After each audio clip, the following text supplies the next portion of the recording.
பிதாவாகிய தேவனாலும் கர்த்தராகிய இயேசு கிறிஸ்துவினாலும் உங்களுக்கு கிருபை இரக்கமும் சமாதானமும் உண்டாவதாக. அல்லேலூயா, அல்லேலூயா. நாம் இப்பொழுது சிந்திக்கும்படியாக தெரிந்து கொண்டதான வேத வசனம்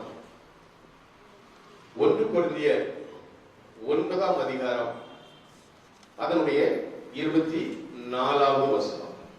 1 கொரிந்தியர் 9:24.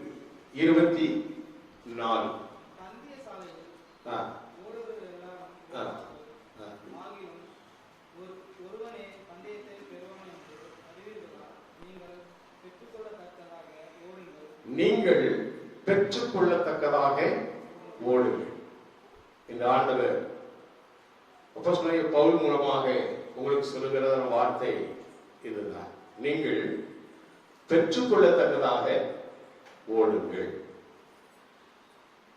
இது பொதுவாக இந்த நாட்கள் லெந்து டேஸ் என்று சொல்லக்கூடியதான இந்த பாடல்களின் நாட்களை நோக்கி நாம் கடந்து சென்று கொண்டிருக்கிறோம்.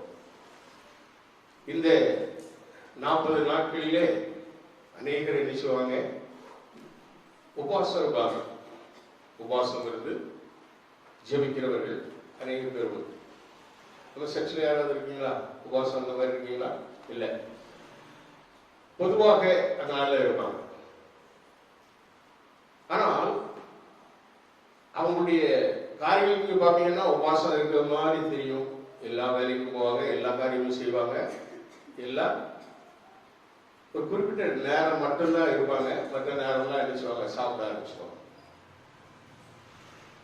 இங்க நான் பார்க்கிற இந்த வேத வசனத்திலே நீங்கள் பெற்றுக்கொள்ளத்தக்கதாக ஓடுங்கள் என்று சொல்லிவிட்டு 25வது வசனத்திலே சொல்லும் பொழுது, பந்தயத்திற்கு போராடுகிற யாவரும் எல்லாவற்றிலேயும் இச்சை அடக்கமாய் இருப்பார்கள், அவர்கள் அழிவுள்ள கிரீடத்தை பெறும்படிக்கு அப்படி செய்கிறார்கள், நாமோ அழிவில்லாத கிரீடத்தை பெறும்படிக்கு அப்படி செய்கிறோம் என்று சொல்லி அப்போஸ்தலனாகிய பவுல் சொல்லுகிறார். அப்போ அழிவில்லாத கிரீடத்தை பெறும்படிக்கு நாம் பெற்றுக்கொள்ளத்தக்கதாக ஓட வேண்டும். நம்முடைய ஓட்டம் எப்படி இருக்கணும்? பெற்றுக்கொள்ளத்தக்கதாக இருக்கணும். வேதத்திலே சிலர் எப்படி ஓடினாங்க, ஆண்டவர் சிலரை எப்படி ஓடுன்னு சொன்னாரு அப்படின்னு சொல்லிட்டு நாம இப்ப பார்க்க போறோம். அருமையான தேவனுடைய பிள்ளைகளே, நம்முடைய வாழ்க்கை, இந்த வாழ்க்கை நாம் ஓடுகிறத ஓட்டம், இது ஒரு விசுவாச ஓட்டம். இந்த விசுவாச ஓட்டத்திலே நாம் பெற்றுக்கொள்ளத்தக்கதாக ஓட வேண்டும். எதை பெற்றுக்கொள்ள வேண்டும்? அழிவில்லாத கிரீடத்தை பெற்றுக்கொள்ளத்தக்கதாக ஓட வேண்டும். எபிரேயர் 12:1 அப்போஸ்தலனாகிய பவுல் அந்த நிருபத்திலே எபிரேயருக்கு எழுதும் பொழுது அவர் சொன்னார், 12:1, ஆகையால் மேகம் போன்ற இத்தனை திரளான சாட்சிகள் நம்மை சூழ்ந்து கொண்டிருக்க, பாரமான யாவற்றையும்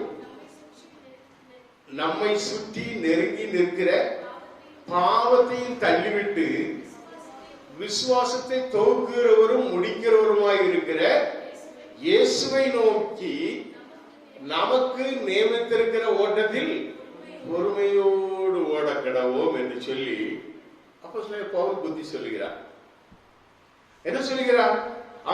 மேகம் போன்ற இத்தனை திரளான நம்மை சாட்சிகள் நம்மை சூழ்ந்து கொண்டிருக்க சாட்சிகள். வேதத்தை நீங்கள் வாசிக்க வாசிக்க ஒவ்வொரு விசுவாச வீரர்களும் எப்படியெல்லாம் அவர்கள் எத்தனை விதமான காரியங்களை ஜெயித்து அவர்கள் தங்களுடைய ஓட்டத்தை முடித்தார்கள் என்று அதை சொல்லுகிறார். அப்படி சொல்லிவிட்டு சொல்லுகிறார், பாரமான யாவற்றையும், பாவ பாரங்கள், இந்த உலகத்தின் இச்சைகள் எல்லாவற்றையும் உதறிவிட்டு நம்மை சூழ்ந்து நம்மை சுற்றி நெருங்கி நிற்கிற பாவத்தையும் தள்ளிவிட்டு விசுவாசத்தை துவக்குகிறவரும் முடிக்கிறவருமாகிய இயேசுவை நோக்கி நமக்கு நியமித்திருக்கிற இந்த ஓட்டத்தில் என்ன செய்யணுமா? பொறுமையோடு ஓட கடவோம். பொறுமையோடு ஓட்டத்தில் என்ன இருக்கணும்?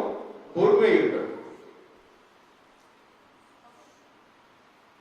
நம்ம ஆதியாகமம் புத்தகத்தில் 19ஆம் அதிகாரத்தில் நாம் பார்க்கும் பொழுது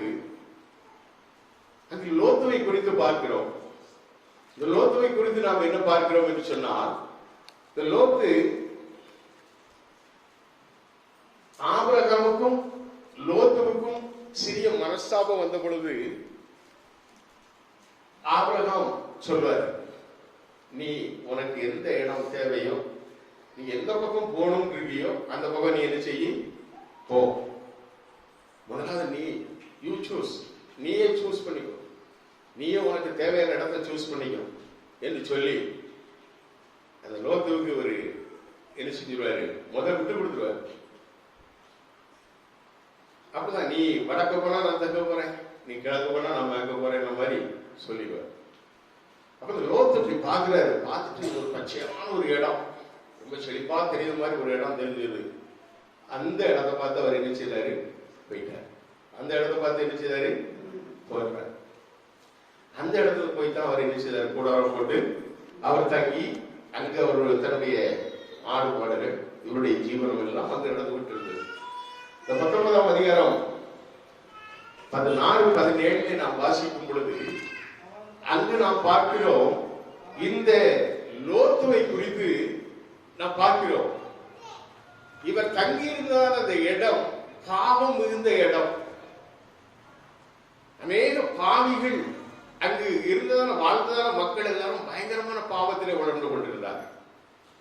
அதனால ஆண்டவருக்கு கோபம் வந்துச்சு. அந்த இடத்தை அழிக்கணும் அப்படின்னு சொல்லிட்டு அவர் தீர்மானம் பண்றாரு. ஆனால் அந்த இடத்துல ஆபிரகாமுடைய க்ளோஸ் ரிலேஷன் யாரு, இந்த லோத்து. அப்படி மேலே அந்த லோத்துவை அவர் அழிக்க மனதில்லாமல் தம்முடைய ரெப்ரசன்டேட்டிவ் அனுப்புறார், தூதர்களை அனுப்புறார், நீங்க போய் அவரிடத்துல சொல்லுங்க அப்படின்னு சொல்லி. அப்படி வந்து அவர்கள் சொல்லுகிற வார்த்தை தான் அந்த வார்த்தை. என்ன வார்த்தை வாசிங்க, 19 முதலிருந்து வாசிங்க. நீங்க பாதியில் வாசிங்க. 19, 16, 15, 16 வாசிங்க.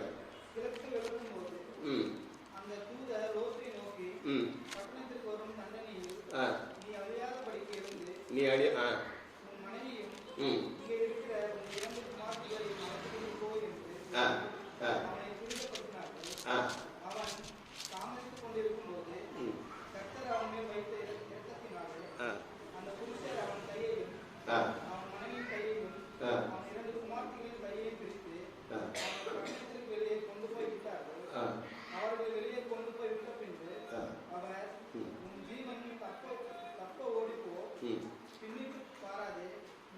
உன் ஜீவன் தப்ப ஓடிப்போ, பின்னிட்டு பாராதே, இந்த சமபூமியில் எங்கும் நில்லாதே, நீ அழியாதபடிக்கு மலைக்கு ஓடிப்போ அப்படின்னு சொல்லி சொல்றாரு. எங்க போனோமா, மலைக்கு ஓடிப்போ. லோத்துவை பார்த்து சொல்றாரு, ஓடிப்போ. எப்படி ஓடணுமா, உன் ஜீவன் தப்ப ஓடிப்போ. ஏனென்றால் நீ இருக்கிற பூமியை நான் அடிக்க போறேன், நீ உன் ஜீவன் தப்ப ஓடிப்போ. என்ன செய்யாத, பின்னிட்டு பாராதே. ஆண்டவருக்கு பின் செல்கிற நாமும் கூட என்ன செய்யக்கூடாது, பின்னிட்டு பார்க்கவே கூடாது, முன் செல்ல வேண்டும். முன்னல என்னது, அதான் ஒரு அழகான ஒரு பாடல் உண்டு, சிலுவை என் முன்னே, என்னது நோ டர்னிங் பேக் அப்படின்னு வருங்க. அது என்ன பாட்டு, உலகம் என் சிலுவை என் முன்னே, உலகம் என் பின்னே, சிலுவை என் முன்னே, உலகம் என் பின்னே, பின்னோக்கே நான், பின்னோக்கே நான், பின்னோக்கே நான், பின்னோக்கே நான். நமக்கு சிலுவைக்கு முன்னால நாம் என்ன செய்யணும், அதை தொடர்ந்து செல்லும். நோட் ஹேடிங் பேக், பின்னால திரும்பி பார்க்கவே கூடாது. லோத்துக்கு அப்படிதான் ஒரு கட்டளை, என்ன செய்யாத, உன் ஜீவன் தப்ப ஓடிப்போ, மலைக்கு ஓடிப்போ. கண்மலையாம் கிறிஸ்துவை நாம் நோக்கி பார்த்து நாம் என்ன செய்ய வேண்டும், விசுவாசத்தை துவக்குகிறவரும் முடிக்கிறவருமா இருக்கிற இயேசுவை நோக்கி நமக்கு நியமித்திருக்கிற ஓட்டத்திலே பொறுமையாய் ஓட கடவோம் சொல்லிட்டு எபிரேயர் 12:1 சொல்றாரு இல்லையா. அதே மாதிரி அந்த கண்மனை அவன் கிறிஸ்துவை நோக்கி ஓடணும். அதனால மலைக்கு ஓடிப்போன்னு சொன்னார். ஆனா அந்த லோத்து அவன் என்ன செய்யல, ஐயோ என்னால முடியாது. அடுத்த வசனத்துல சொல்றாரு, என்னால முடியாது. அப்படியெல்லாம் ஆண்டவர் என்னால நினைச்ச முடியாது, மலைக்கெல்லாம் ஓட முடியாது. நான் சமனான அந்த பூமியில எங்கேயாவது என்ன பண்றேன், அந்த பக்கம் போய்கிடுறேன் அப்படின்னு சொல்லி சொல்றாரு. ஆண்டவர் அதுக்கும் போன்னு சொன்னாரு. ஆனா அவன் பின்னால ஓடி வந்து அவனுடைய மனைவி என்ன செய்தா, பின்னாலே திரும்பி பார்த்து உப்பு தூள் ஆகி விட்டாள். வேதத்துல ஒரு பகுதியில ஒரு வசனம் உண்டு. என்ன வசனம் உண்டு தெரியுமா? லோத்தின் மனைவியை நோக்கி பாருங்கள்னு வசனம் உண்டு. எப்படி? லோத்தின் மனைவியை நோக்கி பாருங்க. அந்த லோத்தினுடைய மனைவிக்கு பேரை போடல. காரணம் என்ன?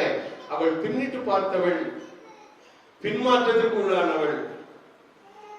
அதனால்தான் அப்போஸ்தலனாகிய பவுல் நமக்கு இன்று சொல்லும் பொழுது அந்த 9:24 1 கொரிந்தியர் 9:24 அவர் சொல்லும் பொழுது என்ன சொல்கிறார்? பெற்றுக்கொள்ளத்தக்கதாக ஓடுங்கள். நீங்கள் பெற்றுக்கொள்ளத்தக்கதாக ஓடணும். இங்கு லோத்துக்கு ஆண்டவர் கொடுத்த கட்டளை என்ன? ஜீவன் தப்ப ஓடிப்போம். உன் ஜீவன் மரணத்துக்கு ஏதுவாக போகாதபடி, பாவ மரணத்திலே விழுந்து விடாதபடி, பாதாளத்திற்கு போகாதபடி உன் ஜீவன் தப்ப ஓடிப்போ என்று சொல்லி ஆண்டவர் கட்டளை கொடுக்கிறார். நம்முடைய ஓட்டம், ஒவ்வொரு ஓட்டமே இப்படி ஆசீர்வாதத்தை நோக்கி பெற்றுக்கொள்ளத்தக்கதாக நாம் ஓட வேண்டும். நம்முடைய ஓட்டம் எப்படி இருக்கணும்? பெற்றுக்கொள்ளத்தக்கதாக ஓட வேண்டும்.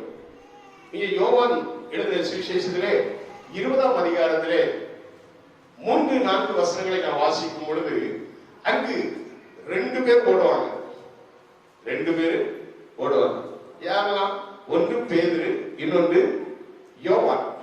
இந்த பேதுரு யோவானும் அவங்க ஓடுவாங்க. எங்க பார்த்து ஓடுறாங்க? இயேசுவை வைத்த அந்த கல்லறையை பார்த்து ஓடுவார்கள்.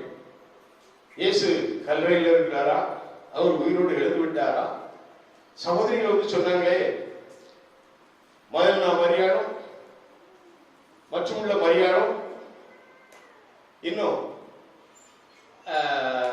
ஒரு சகோதரி, 3 பேருமாக சலோமே என்கிறதா நம்ம சகோதரியுமாக அவர்கள் சென்று பார்க்கும் பொழுது அங்கு தேவதூதன் அவர்களுக்கு சொல்கிறார், அவர் இங்கு இல்லை, அவர் உயிர்த்தெழுந்தார் என்று சொன்ன பொழுது நீங்கள் போய் உங்கள் சகோதரர்களுக்கு அறிவிங்கன்னு சொன்ன உடனே அவங்க வந்து சொல்றாங்க. சொன்ன உடனே என்ன பண்றாங்க? உடனே ஓடுறாங்க.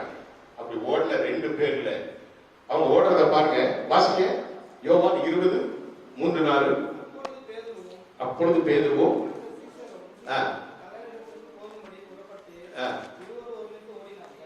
இருவரும் ஒருமித்து ஓடுகிறார். அவங்க ஓட்டம் முதல்ல எப்படி இருந்தது? இருவரும் ஒருமித்து ஓடினார்கள். 2 பேரும் வேகமா ஓடுறாங்க, ஒருமித்து ஓடுகிறார்கள், ஒருமுறைப்பட்டு ஓடுகிறார்கள். இந்த சீஷர்களுடைய ஓட்டம் ஒரு ஒருமித்து ஓடுகிறதாய் காணப்பட்டது. ஆனால் அந்த ஓட்டத்திற்கு கூட இப்போ பாருங்க, 4வது வசனம் வாசிக்கும் பொழுது பேதுருவை பார்க்கிலும் மற்ற சீஷன் துரிதமாய் ஓடி இருக்கட்டும். மற்ற சீஷன் யார்? யோவான். பேதுருவை பார்க்கிலும் துரிதமாய் ஓடுகிறார். இப்ப யாரும் பேதுரு பின்னாடி வந்தான். சொல்லுவோம், ஆண்டவராய் இயேசு கிறிஸ்து சிலுவையில் அறையப்படுவதற்கு முன்பதாக அவர் சீஷர்களிடத்திலே சொல்லுவார், இப்படி ஒரு சூழ்நிலை வரப்போகிறது, என்னை என்ன செய்வார்கள்? மரணத்துக்கு ஒப்பு கொடுப்பார்கள். நான் இப்பொழுது அதற்கு நான் ரெடி ஆயிட்டேன். நான் அதுக்காக தான் இப்ப இவ்வளவு நேரம் ஜெபம் பண்ணேன். நான் இப்பொழுது என்னை ஒப்பு கொடுக்கிறேன்னு சொல்லும் பொழுது உடனே என்ன செய்வோம்? பேதுரு, நீங்க மரித்தாலும் நானும் என்ன செய்வோம்? உங்க கூட ஒன்றாக மரிப்பேன்னு சொல்லி சொல்றான். அப்படிலாம் நடக்க கூடாது அப்படின்னு சொல்லி சொல்றான். அப்படி உங்க ஆச்சுன்னா நானும் என்ன செய்வேன்? உங்க கூடயே இருப்பேன்னு சொல்லி சொன்னான். ஆனா நடந்தது என்ன? இயேசுவை பிடித்த பொழுது எல்லா சீசனும் விட்டு ஓடிட்டாங்க. எல்லாருமே விட்டு ஓடி போயிட்டாங்க. பேதுரும் என்ன செய்யணும்? அப்படியே ரிவர்ஸ்ல அப்படியே கொஞ்சம் தூரம் டிஸ்டன்ஸ் விட்டு என்ன நடக்குன்னு பார்ப்போம். பேதுருவை பார்த்து சிலர் சொன்னாங்க, என்ன சொன்னாங்க? இவனும் அவர்களில் ஒருவர் சொன்ன உடனே இல்லவே இல்லை. ஆண்டவர் சொன்னாரு, பேதுருவை பார்த்து சொன்னாரு, சேவல் 2 தடவை கூவுறதுக்குள்ள நீ 3 தடவை மறுதளிப்பாய் அப்படின்னு சொல்லிட்டு, அதுக்கு பேதுரு இல்லை, நான் மரித்தாலும் பாருங்க, ஒரு தைரியமான ஒரு இதை கொடுத்தார், ஒரு அட்ரஸ் கொடுத்தார். ஆனால் அந்த சூழ்நிலை வந்த பொழுது, அப்படிப்பட்ட காரியம் நிகழ்ந்த பொழுது அவன் மறுதளிக்க ஆரம்பித்தான். நீயும் அவர்களில் ஒருவன். ஒரு வேலைக்காரி பார்த்து சொல்றான், ஐயோ இல்லை. கொஞ்ச நேரம் கழிச்சு அதே சமயம், நீ ஆமாப்பா உன்னை நான் பார்த்திருக்கேன் அப்படின்னு பழனி சொன்னப்போ, இல்லவே இல்லை. 3ஆம் தடவை எல்லாரும் உன்னுடைய பேச்சு, உன்னுடைய நடைமுறைகள் எல்லாம் அப்படித்தான் இருக்கு. நீ அவங்கள ஒருத்தர் சொன்னப்போ சத்தியமே பண்ண தொடங்கினான். என்ன செய்தான்?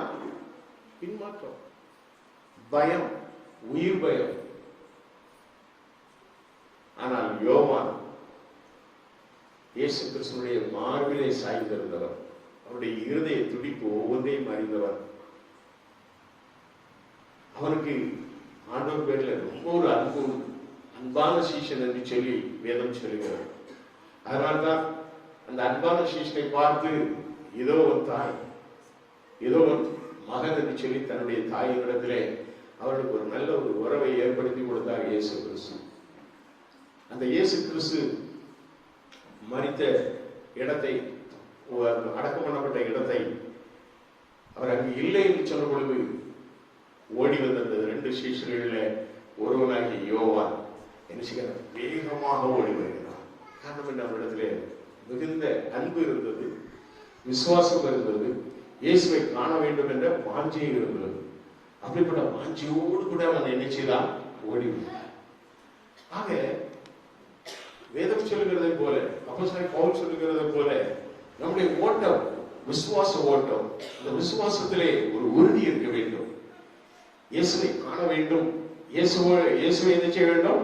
நமக்கு முன் வைத்து நாம் என்ன செய்ய வேண்டும்? ஓட வேண்டும். இயேசுவோடு கூட நாம் நடக்க வேண்டும். அதுதான் நம்முடைய வாழ்க்கை. அப்படி நாம் நம்முடைய ஓட்டத்தை நாம் ஓடுவோம் என்று சொன்னால் நமக்கு ஆசீர்வாதம் உண்டு. பெற்றுக்கொள்ளத்தக்கதாக ஓடுங்கள் அப்படின்னு சொல்லிட்டு அப்போஸ்தலன் பவுல் சொல்கிறார். பந்தய சாலையில் ஓடுகிறவர்கள் இச்சை அடக்கத்தோடு ஓடுவார்கள் என்று சொல்லி சொல்கிறார். அப்படி ஓடினால்தான் நாம் என்ன செய்ய வேண்டும்? என்ன செய்ய முடியும்? பந்தயத்திலே வெற்றி பெற முடியும். ஓடுகிற ஓட்டம் ஓடும் பொழுது நம்முடைய விசுவாச ஓட்டங்களை காண நிறைய பேர் வந்திருப்பாங்க இல்லையா? இப்ப கூட நம்முடைய விசுவாச ஓட்டத்தை எத்தனை பேர் பார்த்துட்டு இருக்காங்க? நல்லா யோசிச்சு பாருங்க. அருமையான சகோதர சகோதரி, உங்களுடைய ஓட்டத்தை எல்லாரும் பார்த்துட்டு இருக்காங்க. நீ எந்த விதமாய் ஓடிக்கொண்டிருக்கிறாய்? உன்னுடைய ஓட்டம் எப்படிப்பட்டதாய் காணப்படுகிறது? உன்னுடைய விசுவாச ஓட்டம் எப்படிப்பட்டதாய் இருக்கிறது என்பதை என்ன செய்யறாங்க? ஆண்டவர் மாத்திரமல்ல, உலகம் பார்த்து கொண்டிருக்கு. உலகத்தின் ஜனங்கள் எல்லாரும் பார்த்துக்கிட்டு இருக்காங்க. எல்லாரும் உங்களை பார்த்து என்ன செய்றாங்க? சிலவங்க சிரிப்பாங்க, சிலவங்க கைதட்டி உற்சாகப்படுத்துகிறவர்கள் உண்டு, சிலவங்க கைதட்டி ஏளனப்படுத்துகிறவர்கள் உண்டு. அதனால்தான் பவுல் எபிரேயர் 12:1 சொல்லும் பொழுது எப்படி சொல்கிறாரு? என்ன சொல்றாரு? விசுவாசத்தை துவக்குறவரும் முடிக்கிறவருமாகிய இயேசுவை நோக்கி. நமக்கு நியமித்திருக்கிற அந்த ஓட்டத்தில் பொறுமையா ஓடணும். யார் என்ன சொன்னாலும், யார் எப்படி கேள்வி பண்ணினாலும், யார் எப்படி நம்மளை பார்த்து கைகொட்டி சிரித்தாலும், நான் இயேசுவின் பிள்ளை, நான் இயேசுவுக்கு பின் செல்கிறேன், நான் திரும்பி பார்க்க மாட்டேன். நம்முடைய பார்வை அக்கம் பக்கத்தில் உள்ளவங்க கேள்வி செய்தாங்களே, அதனாலதான் நான் பைபிள் எடுத்து நான் சர்ச்சைக்கே போறது கிடையாது. வெறுங்கையா வரேன். நிறைய பேர் பைபிள் இல்லாம ஏன் வரீங்கன்னு சொன்னா ஏதாவது ஒரு காரணம் சொல்லுவாங்க. உண்மை காரணம் என்ன தெரியுமா? பைபிள் எடுத்து வாரதுக்கு அவங்களுக்கே என்னது ஒரு என்னதான் இருக்கும், ஒரு கேவலமா தெரியும். அவங்க பார்த்து ஏதாவது சொல்லிடுவாங்களோ, இவங்க பார்த்து ஏதாவது சொல்லுவாங்க. நம்ம சர்ச்சைக்கு போறது மாதிரி போகக்கூடாது. சும்மா அப்படியே டீ கடைக்கு போறது மாதிரி அப்படி போயிட்டு வெறுங்கையா வீசிக்கிட்டு சர்ச்சுக்குள்ள உட்கார்ந்து. நிறைய பேர் அப்படிதான் வராங்க. நம்முடைய சமயத்துக்கு நான் சொல்லலை, அநேக சபையில் நீங்க பாத்தீங்கன்னா இந்த வேதத்தை சுமப்பதற்கு எத்தனை பேர் உண்மையா உற்சாகமா தூக்கிட்டு வர. நம்மை சுமக்கிறது வேதம். எத்தனை பேர் விசுவாசிக்கிறீங்க? அல்லேலூயா. என்னை சுமக்கிறது இந்த வேதம். அதை சுமக்கிறதுக்கு நாம் வைக்கப்பட்டோம்னா ஒரு நாள்ல ஆண்டவர் நம்மை பார்த்து வைக்கப்படுவார். நம்மளை பார்த்து நினைச்சவரு நாம் வைக்கப்பட்டு போவோம். ஆனா ஆண்டவர் நமக்கு கொடுக்கிற வாக்கு என்ன? என் ஜனம் ஒரு பொழுது வெட்கப்பட்டு போவதில்லை. அல்லேலூயா. நீ இதை சுமந்தால் நீ வெட்கப்பட்டு போவதில்லை. உன் ஓட்டத்துல நீ இந்த பட்டயத்தை எடுத்துக்கிட்டே ஓடணும். இந்த பட்டயத்தை இருபுறம் தற்குள்ள பட்டயமாகி இந்த வேதத்தை எடுத்துக்கொண்டு ஓடணும். நான் சின்ன பைபிள் வச்சிருந்தேன். எப்போ? 35 வயசுல. இப்ப 65 வயசு ஆகும்போது பெரிய பைபிள் வச்சிருக்கேன். ஏன் தெரியுமா? சுமக்கணும், வேதத்தை சுமக்கணும். வயதாகும் பொழுது என்னை சுமக்கிறவர் நான். அல்லேலூயா. என்னை சுமக்கிறது இந்த வேதம். அல்லேலூயா. அதனால இந்த வேதத்தை நான் என்ன செய்யணும்? ஆசையோடு சுமந்து அந்த வேதத்தினுடைய சத்தியத்தை நாம என்ன செய்யணும்? மற்றவர்களுக்கு சொல்லணும். நமக்கு நியமித்திருக்கிற அந்த ஓட்டத்துல நாம விசுவாசத்தோடு ஓடணும். கலாத்தியர் 5ஆம் அதிகாரத்துல 7ஆவது வசனத்தில் வாசிக்கும் பொழுது, கலாத்தியர் 5:7 அப்போஸ்தலர் பவுல் கலாத்தியரை பார்த்து சொல்றாரு, கலாத்தியரே, சொல்லுங்க, கலாத்தியரே. அதை யார் சொல்லுவா? வாசிங்க பிரதர்.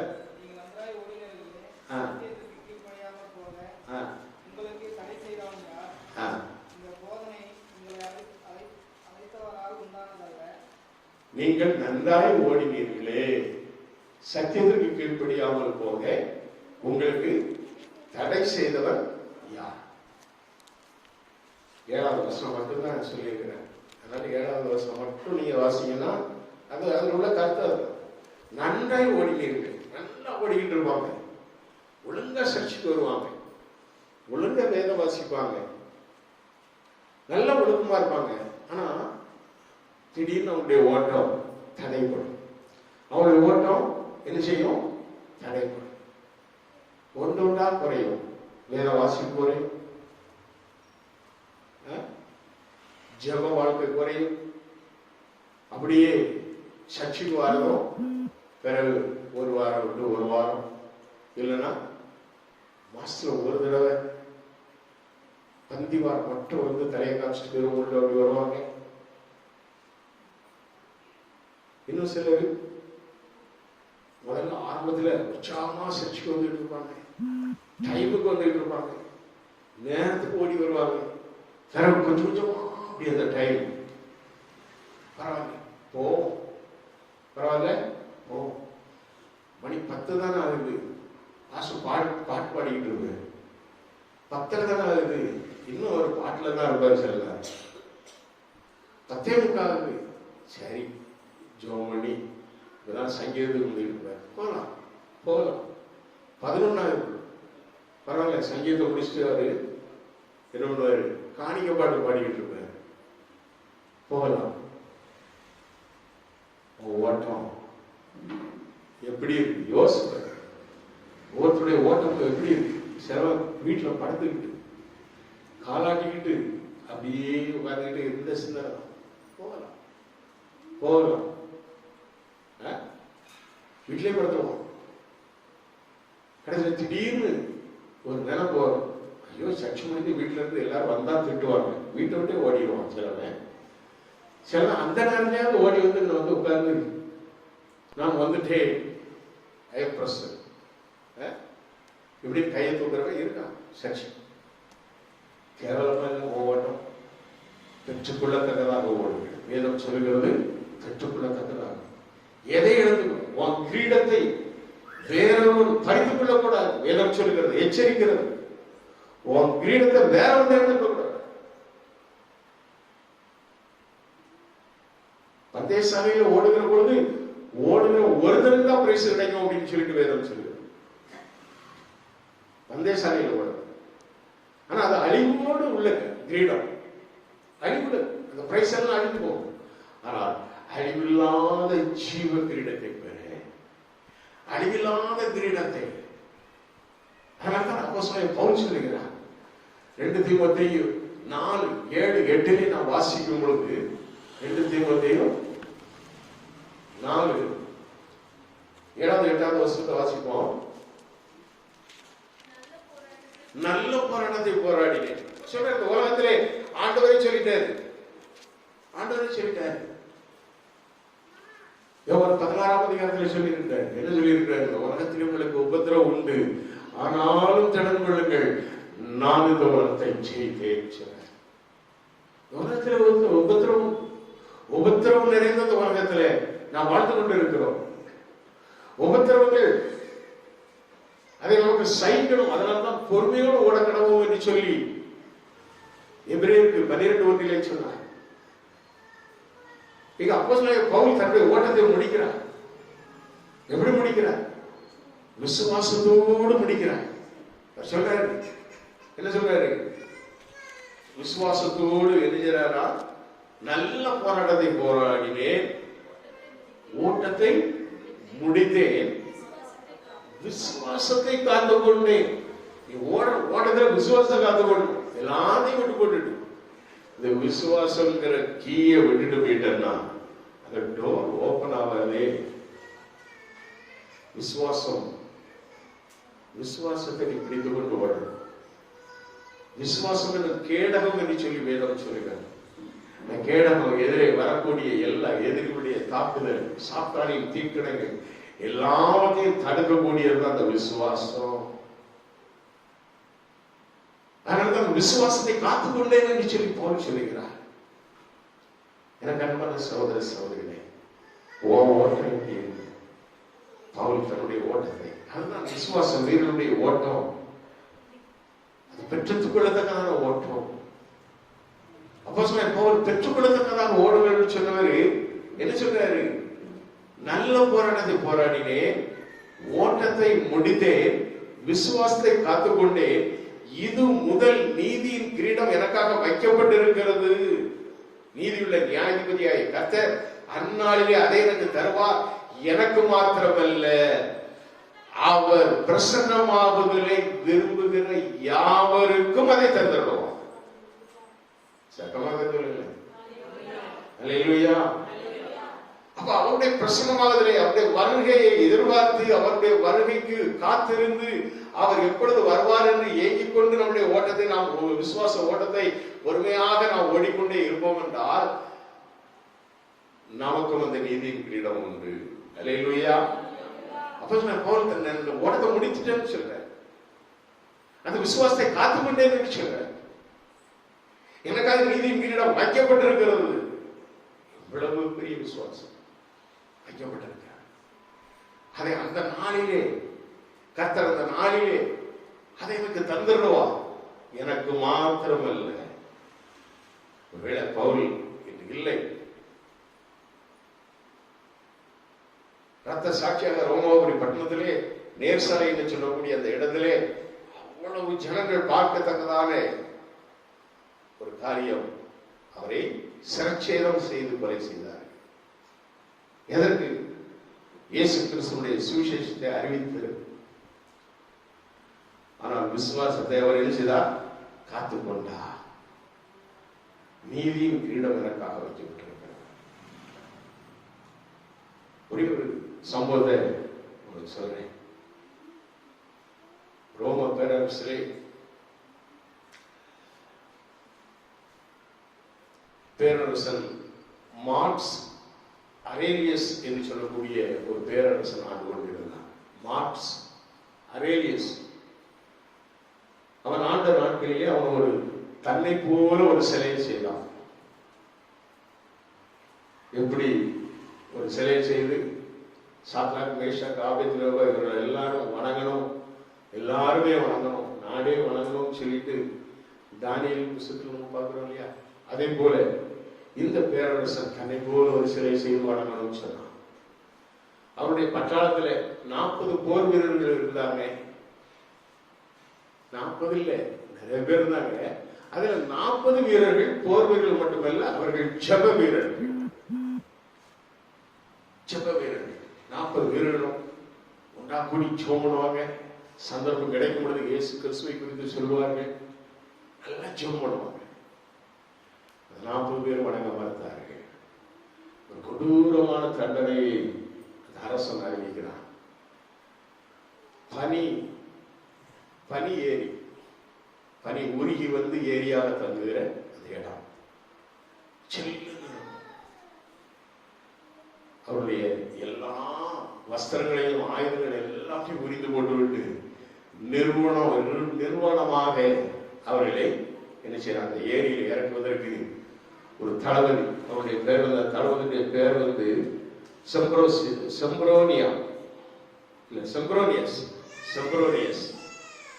செம்ப்ரோனியஸ் என்கிறதான அந்த தளபதியின் இடத்துல, போர்படை தளபதியின் இடத்துல 40 பேரையும் கொடுத்து அனுப்பிச்சிட்டான். நீங்க இவங்களை கொண்டு போய் அந்த ஏரியில இறக்கிறா. கொடூரமான குறைய கொஞ்சம் கொஞ்சமாக ரத்தம் உறைஞ்சு அப்படியே செத்து போவாங்க. 40 பேர் அடிச்சுனாங்க. அப்படியே போனாங்க. போகும்போதே ஒரு பாட்டு பாடினாங்க. 40 மல்லர்கள் நாங்கள், 40 பேரும் ஜெயம் பெற செய்யும், 40 பேரும் கிரீடம் பெற செய்யும், 40 மல்லர் நாங்கள். பாடிட்டே போறாங்க. 40 மல்லர்கள். மல்லர்கள்னா யுத்த வீரர்கள், ஜெப வீரர்கள்.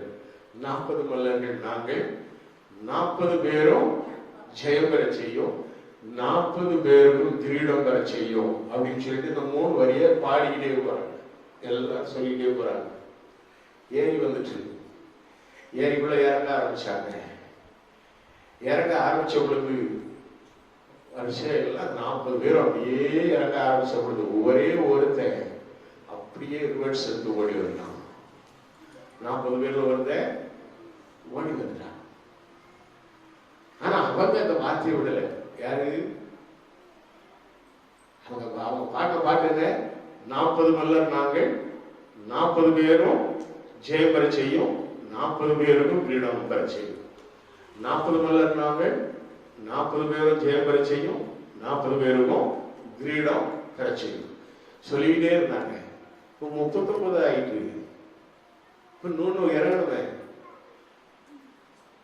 தண்ணிக்குள்ள அவங்க இறங்கிட்டாங்க. கரையில ஒருத்தர் பின்னால ஓடியே போயிட்டான். என்ன சொல்லிட்டு ஓடினான்? எனக்கு இயேசு வேண்டாம், எனக்கு இயேசு வேண்டாம். இப்போ ஒருத்தர் சொல்றான், கிறிஸ்து எனக்கு ஜீவன் அப்படின்னு சொல்லிட்டு இன்னொருத்தன் என்ன செய்யறான்? யார் தெரியுமா? 40 பேர். யாரு? 41வது யார் இருந்தா? யார் இருந்தா? 41வது ஆளு யாரு? தளபதி. பிரைஸ் காட். அந்த செம்ப்ரோனியஸ் அந்த தளபதி அவன் சொல்லிட்டாரு, இயேசு எனக்கு ஜீவன். நான் பார்த்தேன் அந்த 40 கிரீடம் அப்படியே இறங்கி வருது. ஒருத்தன் ஓடிட்டான். அந்த கிரீடத்தை பெறணும். செம்ப்ரோனியஸ் இருக்கிறான். அவனும் இப்ப பாடிட்டே இருக்கிறான். 40 மல்லர்கள் இருந்தாங்க. அல்லேலூயா. உங்க விசுவாச ஓட்டம் எப்படி இருக்கு? மரணம் ஜீவனம். வேற எந்த சிருஷ்டியா கிறிஸ்துவின் அன்பை விட நம்மை குறிப்பவர் யார்? அல்லேலூயா. ஓடுங்க, பெற்றுக்கொள்ளத்தக்கதாக ஓடுங்க. அதுதான் இன்றைய நாளில் உங்களுக்கு கொடுக்கிறதாக சத்தியம். இச்சை அடக்கத்தோடு ஓடுங்க. உலகம், மாமிசம், பிசாசு இதை நம்ம எப்படியாவது கவிழ்த்து விட வேண்டும் என்று பல திட்டங்களை கொண்டு வரும், பல சோதனைகளை கொண்டு வரும். எல்லா சோதனைகளையும் விடுவித்து காக்கக்கூடிய கர்த்தர் நம்மோடு கூட இருக்கிறார். அவர் ஜீவனுள்ள தேவன். அவர் என்றென்றும் ஜீவித்திருக்கிறவர். பார்த்தேன், ஆனாலும் இதோ சதா காலங்களில் உயிரோடு இருக்கிறேன் என்று சொல்லுகிற கர்த்தர் உன்னோடு என்னோடு கூட இருந்து உன்னை ஆசீர்வதிக்க வந்தவர், உன்னை கடைசி மட்டும் காக்கிற தேவன். இந்த தேவன் என்றும் சதா காலங்களிலும் நம்முடைய தேவன். மரண பரியந்தம் நம்மை நடத்துவார் என்று சொல்லி சங்கீதம் 48:16 சொல்லப்பட்டிருக்கிறதே. அதே போல கடைசி வரையும் இதோ உலகத்தின் முடிவடைந்தும் சகல நாட்களிலும் நான் உங்களோடு கூட இருப்பேன் என்று வாக்கு கொடுத்த ஆண்டவர் இயேசு கிறிஸ்து அவர் உன்னோடு கூட இருப்பார், உன்னை வழிநடத்த செல்வார். எந்த சூழலை வந்தாலும் எப்படிப்பட்ட காரியங்கள் வந்தாலும் நம்முடைய ஓட்டம் ஜெயமாக முடிய வேண்டும், பெற்றுக்கொள்ளத்தக்கதாக இருக்க வேண்டும். நமக்காக வைக்கப்பட்டிருக்கிற அந்த கிரீடம் அது நீதியின் கிரீடம். அது விசுவாசத்தோடு நாம் அதை பெற்றுக்கொள்வோம். அப்போஸ்தலர் பவுல் சொல்வதை போல நல்ல போராட்டம் போராடினேன், ஓட்டத்தை முடித்தேன், விசுவாசத்தை காத்துக்கொண்டேன். இது முதல் இன்று முதல் இப்பொழுது முதல் நீதியின் கிரீடம் எனக்காக வைக்கப்பட்டிருக்கிறது. அல்லேலூயா, அல்லேலூயா. உன்னுடைய விசுவாசம் அப்படி காணப்பட வேண்டும். அதனால்தான் அவர் சொல்கிறார், அவர் பிரசன்னமாகுதலை விரும்பும் யாவருக்கும் அதை தந்துடுவார். விருப்பம் அதுவாக காணப்பட வேண்டும். கர்த்தர் தாமே உங்களை ஆசீர்வதிப்பார். God bless you. Hallelujah.